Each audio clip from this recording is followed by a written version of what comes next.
Right. Well, thank you everyone for joining us. For those of you who came a little late and to the general public, with his apologies, Brian Kane cannot join us today. I'm just gonna start us going. My friend Tyler, you want to take on the first agenda item, which Yep. for those who don't have the agenda in front of them, it is update on current ARPA grants. Yes. So most of the change right now that has happened between our previous meeting and today is just finally having some of these subrecipient agreements signed. As I tracked a few of them, we have 7 of the 13, and these are project specific. And we've actually dispersed almost $1 million to date in initial payments. So for the remaining subrecipient agreements, there's just a few outlying things we need to make sure are in line with the project and the agreements. Most of them are just making sure that the procurement requirements are just sound, making sure we're sticking with either 30B or the federal requirements, timeline pieces as well. And then there's one instance where we actually have matching funds from the state. So we need to make sure that we have all of those provisions in line. But other than that, there isn't too much else, but I'm excited to say we've gotten the subrecipient agreements, most of them. And I will say I've gotten a few folks reaching out to me about the quarterly reports. I will be in touch about those shortly. Since these are going to be the first ones for everyone, they're not going to be very intensive. Not that I want them to be intensive at any point, but they'll be pretty minimal for this first batch. And those aren't even due until January, middle of January. So there's still some time.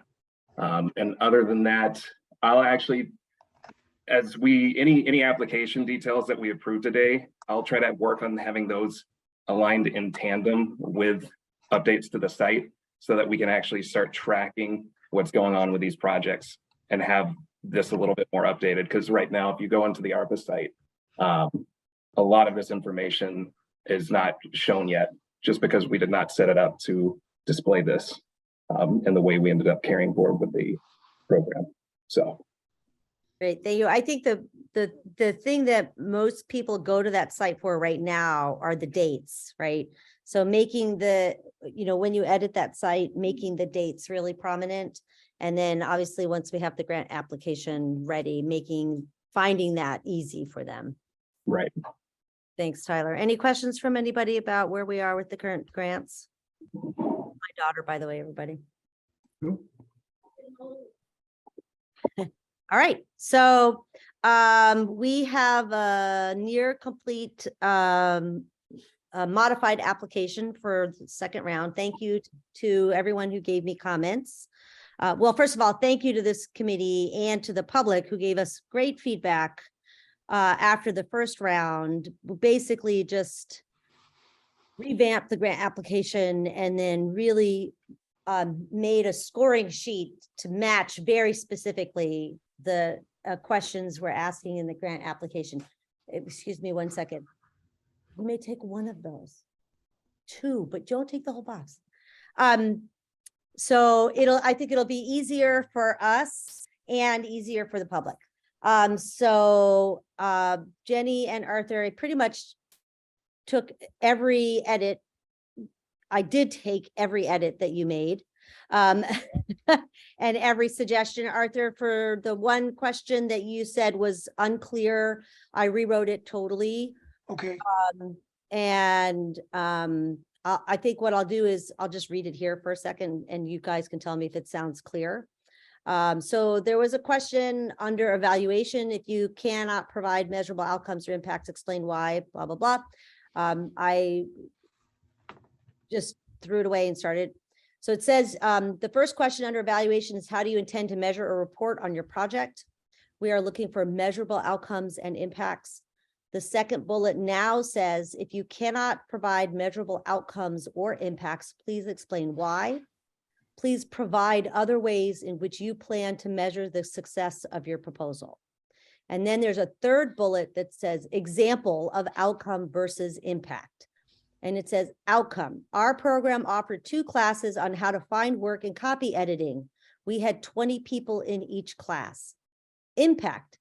80% of the participants found full-time employment in the publishing field after taking our class. So I thought those were much more concrete examples of what That's good. impact were. And then the only other, unless anyone has, the only other thing I think to discuss is Arthur brought up a term that he uses, which is NAALA. Arthur, how do you say that? Sorry, NALA. And it stands for Native African Asian Latino American, and he uses that instead of BIPOC. I'm going to let you lead this discussion, Arthur. Do you have a preference? Do you? It's just a term, and I'll send you an email this morning at 1 o'clock to explain it. Okay, it's just a term that I coined maybe 25, 30 years ago. And it wasn't just me, but a group of Black, Latino, Asian outdoor educators. It's just my preference. That's all. Okay, nothing more. As long as we get the point across that we're reaching out to the spectrum, okay, of non-white Americans, and that and nothing else. Okay.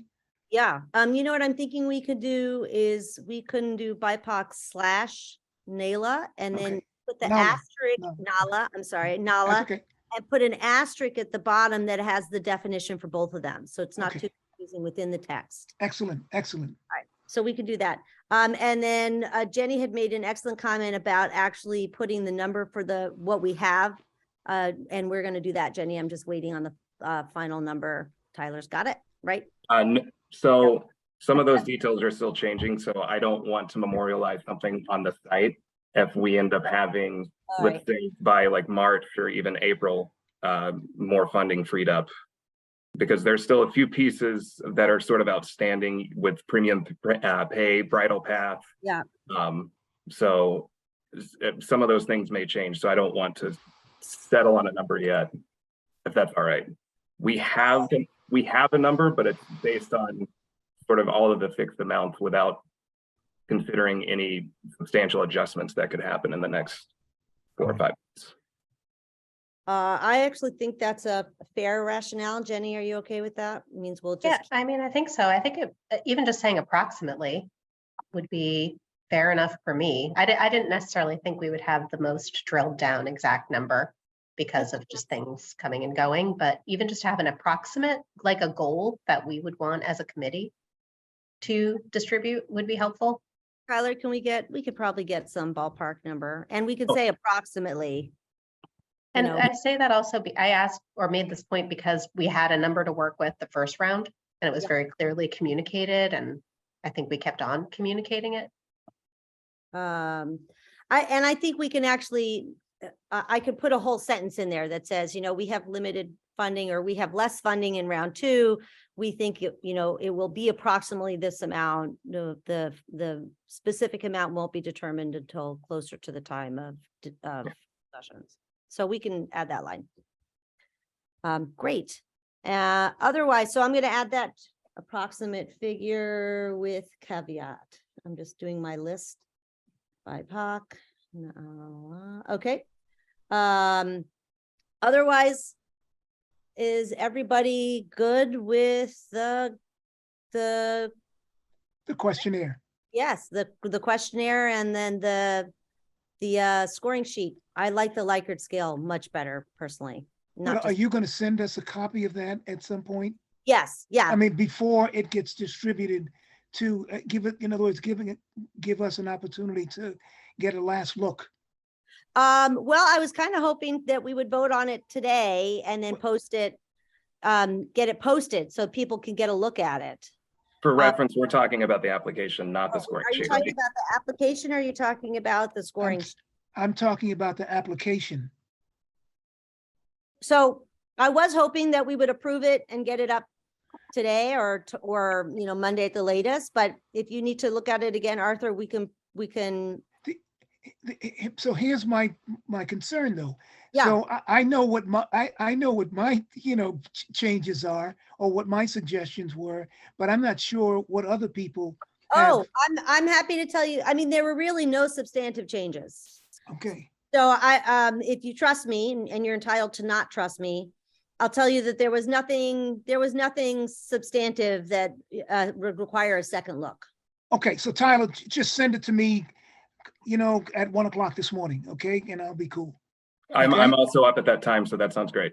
Okay, So I don't think we formally have to take a vote, but I think I'll just do it anyway. So all those in favor of accepting this as our new grant proposal application and scoring sheet for phase 2, please vote. Jenny, Yes. Mike, Aye, yes. Arthur, yes, and I vote aye. And Brian is not here to vote, but we would. with the understanding that Work it Tyler's through. gonna contact me at 1. With Yeah. the understanding Tyler's gonna contact me. You don't have to call me, just send it. Yeah. Okay. Okay. Well, you So it'll have to just be in a PDF form because I actually have to do changes, like weird That's okay. things on the back end to an actual website. So that's going to be a little bit more of a lift, which is why I wanted to have it done today. So we could actually, I have like the 2-3 weeks to get this live for Yeah. January. So Okay, what I will do, Tyler, is as soon as this meeting is over, I'll make those brief edits. I mean, because it's only a few things. And then you have to put in, there were a couple comments where I needed your help, like one great comment by Arthur, which was, what does SAM stand for? I responded to your question on that already. I didn't actually know the answer to that. System for award management. It's for all federal procurement. We have to just make sure every organization's in there. Town of Brookline even has to sign up for that as well. So So we could, you know, because we could post this so people can start preparing, even though we're not ready to accept the submission, right? So we'll be able to put it up on the website so people can see what it looks like. Is that possible? that's possible because I do want to make sure that everyone has a chance, a little bit of a primer so that they know what to expect. Yeah. So yeah. All right. Thank you. SAM stands for, System for award management. okay, It's just a federal website where everyone just has to register their business. If you're going to do any sort of bidding on federal contracts or get any type of federal award. okay, And I think essentially I'll just update everybody a little bit on the scoring sheet. It was also our scoring sheet was included in this, and it is going to be still on a scale of 100. Tyler has agreed that he'll be able to make a beautiful fill in Excel again. So if we do the Likert, then it'll do the math. Always nice. Thank you, Tyler. And again, just to reiterate that I really worked to make sure that the questions in the scoring sheet reflect what we asked them to answer in the grant application. So if they are applying and they are not answering the questions we asked, then it makes it very easy because then they get zeros. And if they did answer, then we can score them on the.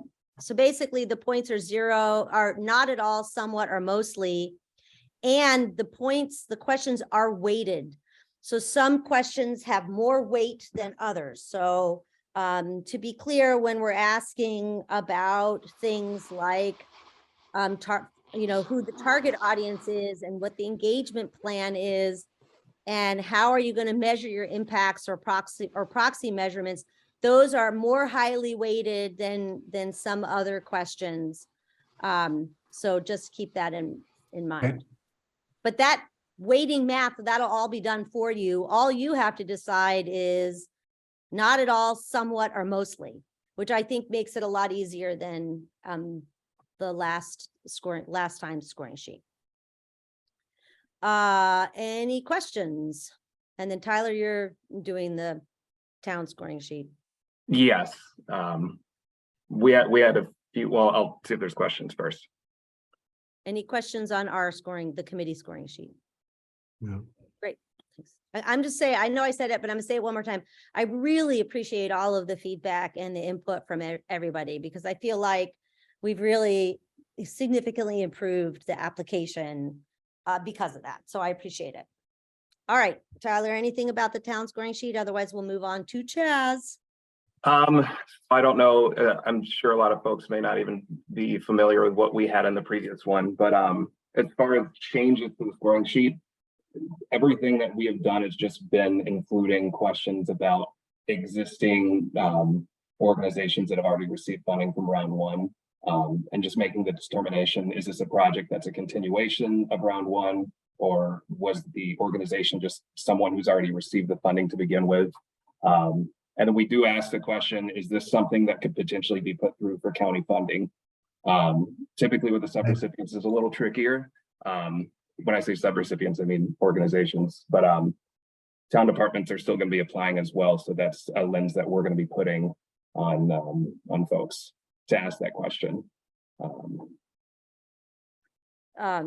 Okay, and Chaz, I just chatted you a question. Yeah, I think we can talk about that.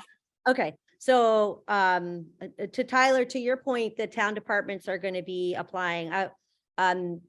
It's probably, Mike and I found out yesterday from Chaz, and I think it's both timely and a good idea, that essentially the town will be submitting a single proposal. Yeah, Jenny, it's, yeah, we're all like, yes. Yes. It is going to be. Let me Yeah. dampen you slightly. Unfortunately, the town might submit will submit significantly fewer proposals, but there is still going to be, there's going to be one omnibus proposal around a multi-departmental proposal around one theme. And that theme is zero emissions, greenification, effectively making the town more habitable. And so that's going to be the cross-departmental ask. And that will include everything from environmental cleanup in historically disadvantaged neighborhoods to making town buildings net zero, to reducing our carbon footprint and reducing pollution.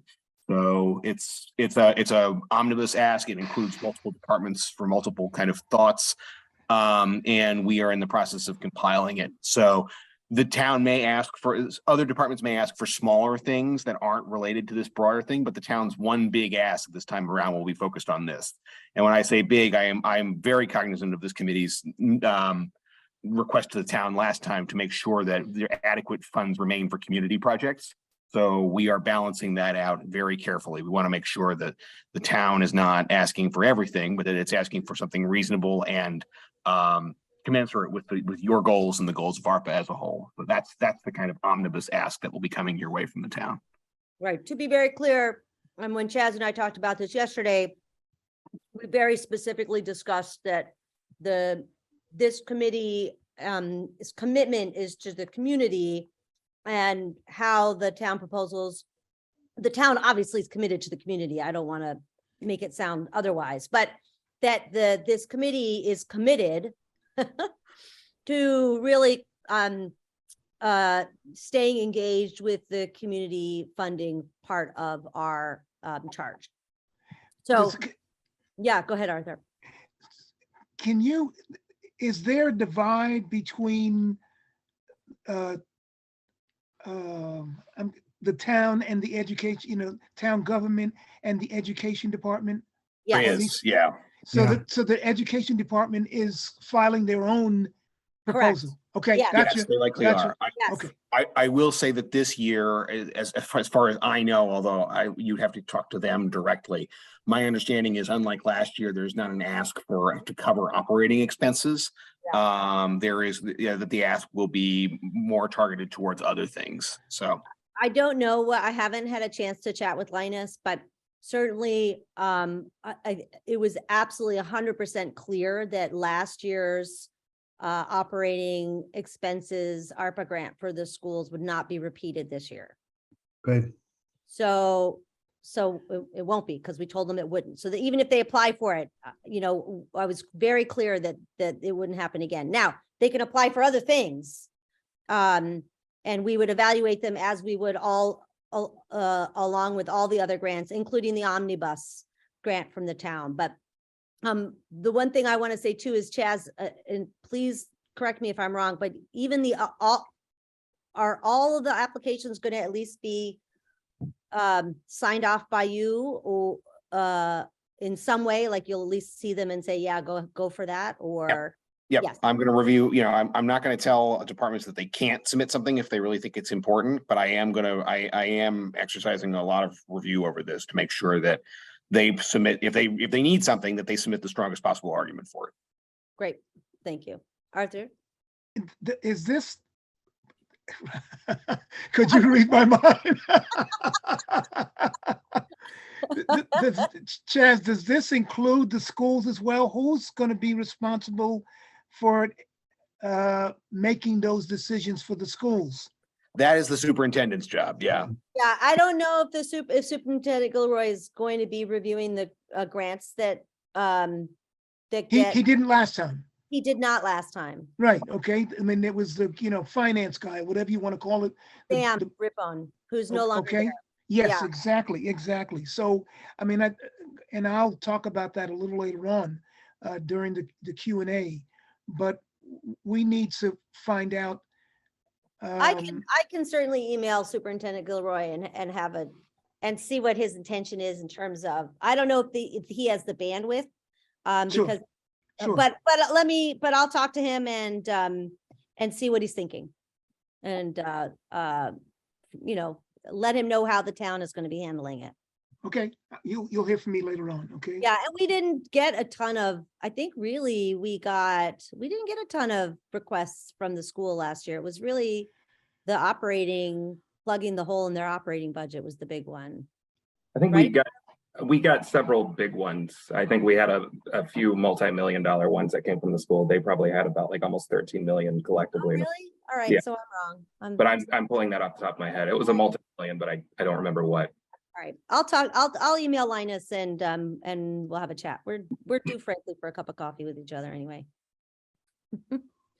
All right, anything else about this? Yes, Jenny.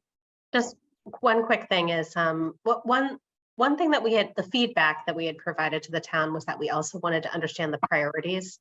So it's definitely helpful if there's a sort of big package and everything's interrelated and there's a theme, there's this unification over a theme.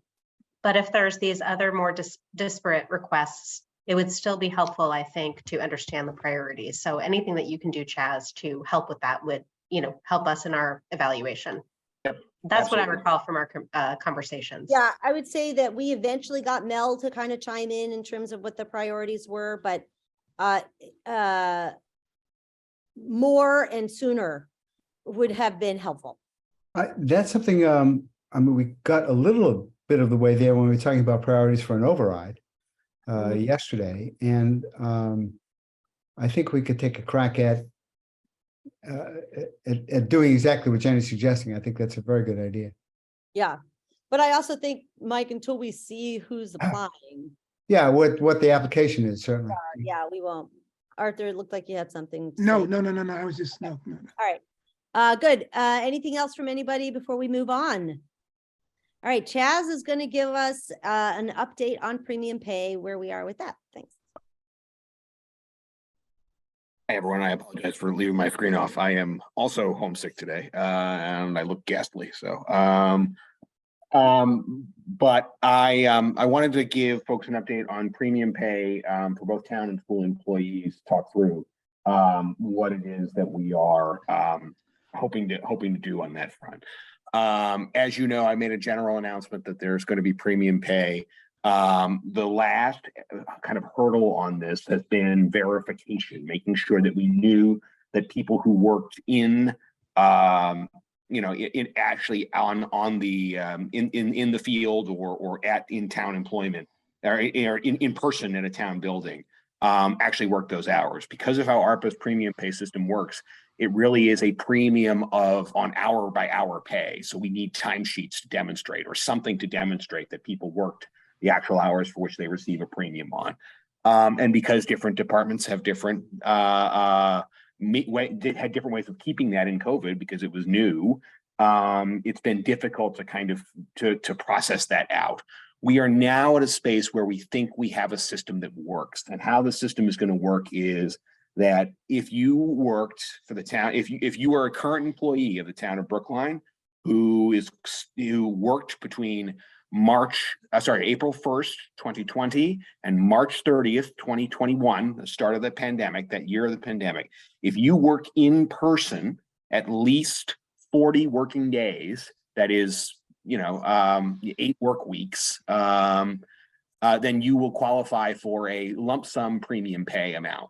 And we will do the verification on that. That is to say, you will have to self-certify that you worked those 40 days in person. And if you do, we will in turn give you a set amount of premium pay. Now, the big question is how much premium pay? That's the last thing we're now figuring out to ensure that we are staying within the ARPA committee's recommended budget for this. We are putting the finishing touches on that. I hope to be done by this week, but because of these, difficult tracking issues, we want to make sure we're getting this right and not announcing that we're going to pay a set amount and then saying, oh, gee, we're really sorry. We didn't realize it would cost that much. We have to pay something less. So the last thing to be sorted out is the amount to be paid. All of this will be emailed to all employees. This will apply to both town and school. And for people who might be certain exceptions, for example, individuals who were part-time employees and are still employed by the town, but who only worked a certain number of months in that period, there may be a proration of that. There are also, if there are instances where people have an extenuating circumstance and can demonstrate that they worked, they can only certify 39 or 38 days, we'll evaluate that on a case-by-case basis. But generally speaking, the firm deadline is it's going to be 8 weeks of in-person work, and that could be spread out over however long, right? If you worked 1 day a week for however many, I'm doing the math in my head, and you accumulate 40 working days, over the course, 40 weeks over the course of that 52-week period, you qualify. We're not going to limit this by how many days a week you worked, which is how we initially were thinking of doing it. But we realized both as a matter of equity for people whose working schedules were less regular, and for the ease of figuring out the verification, that this would be the better way to do it. One last thing on this, and then Mike, I'll hand it over to you. I've been approached by 3 different classes of worker who were really present in the field and did an incredible amount of work under a lot of strain in this pandemic, going into in many cases, going into buildings where where there were confirmed COVID cases before we knew what, the appropriate protective equipment was, interacting with members of the public who have special needs and who needed those special needs fulfilled in person, really taking on a lot of these difficult issues. And each of these groups said to me, listen, we should get more money. We should get a premium on top of the premium because of the type of work that we did. Other towns have considered that. Some have done it and some have not. It's our position that that's not what we're going to do. Everyone who worked in person is going to receive the same amount. And there are 2 reasons for that. One is a policy reason, which is I don't want us to be in the habit of saying my work is more important than your work, and therefore I should, I was in person in all these areas, and therefore I should get more. Because like I said, 3 different groups have made that pitch to me and said us and not others should be given a premium on our work. I understand that. I don't mean to lessen the work that people are doing by any means, by any stretch of the imagination, but we shouldn't be playing those things off of one another, and we shouldn't be making that effort. So everyone. The other part of this is that even within certain classes of worker, there were people assigned to field duty and people assigned to desk duty. It would be very difficult for me to then, if my argument for awarding additional pay to certain worker groups is, well, they were doing more dangerous work. I think I would rightly be told by other folks, hey, wait a minute. You're saying everyone who worked in that department gets more money. Well, what about the people who were, manning the phones? What about the people who were handling things, from a distance? Why are they getting this premium? And I, who, also worked in a dangerous environment, but no more dangerous than that, didn't get anything. So I don't want to split hairs like that. And so we're going to be paying, we're going to be paying the same amount of premium pay across all our departments, and that includes the school department. So that's the basics of this. I'm hoping to have that email to all town staff out as soon as we finalize our number, and we'll figure it out from there. So I thank you for your patience. The target is still the end of this year. We have 15 days left, and we're going to meet that target. So, Mike. Yeah, thanks. So the one thing I want to ask you to do is, you've got a system now, you sort of cobbled together something that will work for us to cover ourselves really for the federal rules for that last period. But working from home is becoming extremely common. I would think it's becoming more common than not, actually, with some jobs. And it would be a really good idea to put something in place, and you may have already done this, put something in place that keeps track of in office and out of office during the regular year, pandemic or no pandemic, in case we have to shut down again for some reason or whatever. But also, I think it's a useful statistic to have.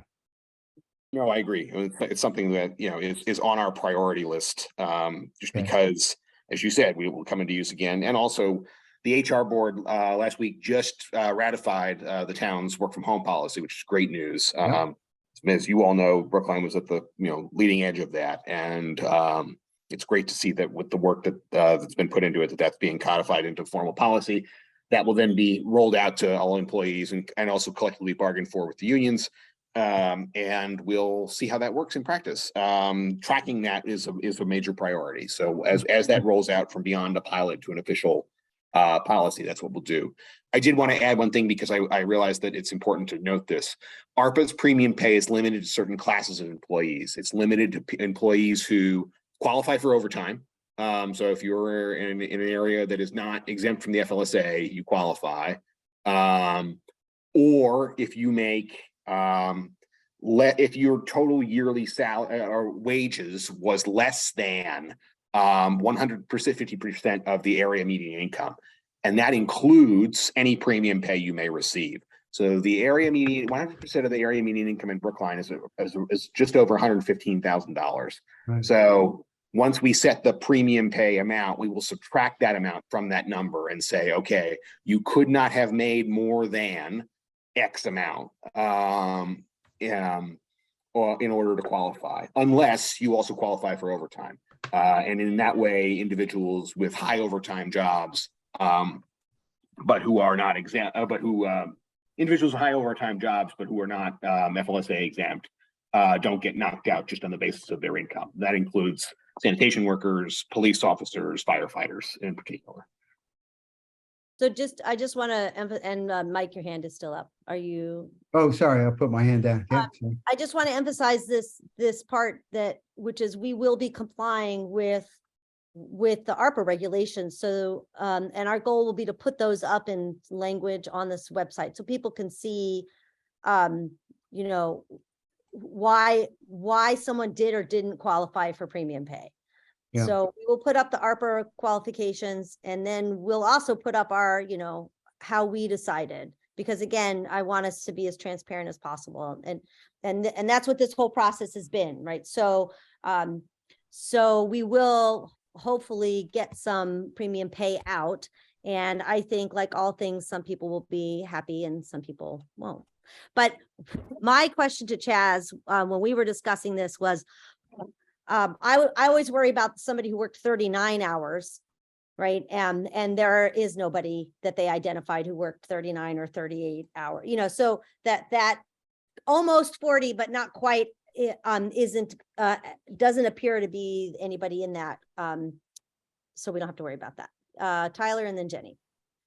I was just we have premium pay language already on the site, but it's more adjacent to the older policy that was prorated. So I'll work with Chaz and Melissa, hopefully by next week, just to get that language changed. Perfect. Thank you, Tyler. I just wanted to make sure no one was confused if they've already seen the premium pay language on there. Right. Jenny? It's a question for Chaz. Are there any other bonuses or incentives that are being offered to all employees? Like, for example, a vaccine incentive or anything of that nature? Not currently, no. You know, Okay. we are, you know, what I will say is, as part of the budget presentation yesterday, we talked about reevaluating some of the salaries, particularly for mid-managers and professionals, people, particularly non-union professionals, particularly people who are, you know, we started at, you know, who are 10% outside of a comparable band in neighboring community, or, you know, I would say comparable communities. So Yeah. we are looking at ways to more broadly incentivize working with us, and making sure that everyone is well compensated. So we're working on that, I think, is the takeaway, but we don't currently have those larger policies in place. No. Okay. That's going to be one of the main themes when we're going to the public with an override. Right. So That's this certainly chunk an is operating specifically- override. Yeah. Yeah, of course. I was talking very specifically about things that are related to ARPA, like a vaccine. If you said, if you were getting vaccinated, then you would receive some sort of bonus, something along those lines. So for Yeah, example, I'll talk to the health director about that. I actually don't know. yeah, the I don't history know of- what the town's policy has been about that, or if you did have one at one point in time or not. So I know that also can be controversial, but I wanted to just ask because it's something that could then apply to every employee. And it's not like premium pay, which has, you know, obviously the limitations that we've just discussed. That's a good flag. I will talk to the health department and get back to this group when we next meet. All right, thank you, everybody. Before we move on to action items, any other questions or comments? And in terms of action items, while Chaz was talking to you about premium pay, Tyler, I updated the grant application. It's all set to go. It's just missing the actual number. I highlighted that in yellow for you, and it has one comment where I'm hoping you can link to some resources at some point. That was the action item. Most of the action items at this point fall on Tyler, sorry.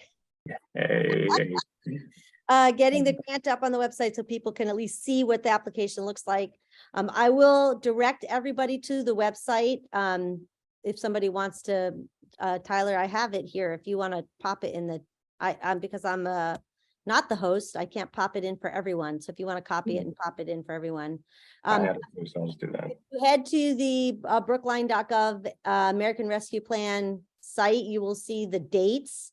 We will open for round 2 applications January 3rd, and we will close on Tuesday, February 7th.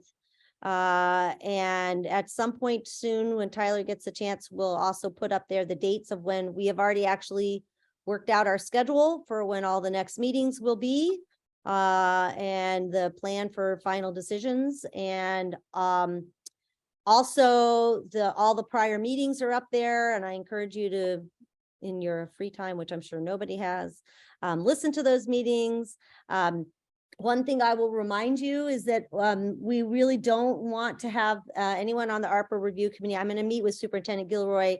That's more of a process conversation. But if you're applying for a grant, we really discourage the ARPA review committee members, the chairs included, from meeting one-on-one. If you have questions, please email the ARPA review at brooklinemass.gov. That email gets shared with the whole committee. And we want to try to stay as neutral as possible. So we're trying to just avoid one-on-one advocacy. I can tell you, I have already received several phone calls of folks who wanted to meet with me, and I very nicely let them know that as a policy, we don't do that. So just keep that in mind, and just also to tell folks who are listening here today that we're doing that. So now, am I missing any other action items? But Tyler, you know what's on your list, right? Does anyone else have any? Chaz has his action items. I think the rest for us is just winter break, right? Good. And in that case, I'm going to turn it, we are going to turn to public comment. So if you would like to make a comment, we would love to hear from you. You can use the raise your hand function, like I just did, and Tyler will promote you. And we just ask that you limit your remarks to 3 minutes. And if nobody has public comment, that's okay too. We can all get out a little earlier. I can give you back, almost 15 minutes to your day. Wow. For all of you that don't know, that was my daughter who made an appearance, and we were fighting over the box of chocolates I had to open earlier today from See's Candy. Which of course is still sitting here next to me. So you won. I did win, yes. But I So- also lost because apparently I'm taking her to the street in this rainstorm. So kind of, she kind of won. All right, I don't see, Tyler, is there anybody? I don't see anybody with hands raised for. Nope, we have 11 people and I don't see anyone yet. All right, I'm gonna give the committee, any committee members, any chance to say anything else, and otherwise, if nobody raises their hand, we'll call it a meeting. Great. Yeah. Miriam, I'm gonna Yes. call you, 1 second after we hang up. Okay, Arthur, I'll be ready. Okay, 1 second. All right. Bye, everybody. Bye. Thank you very Bye. much. Bye, Chaz, thank you. Melissa's not here, but Chaz, feel better.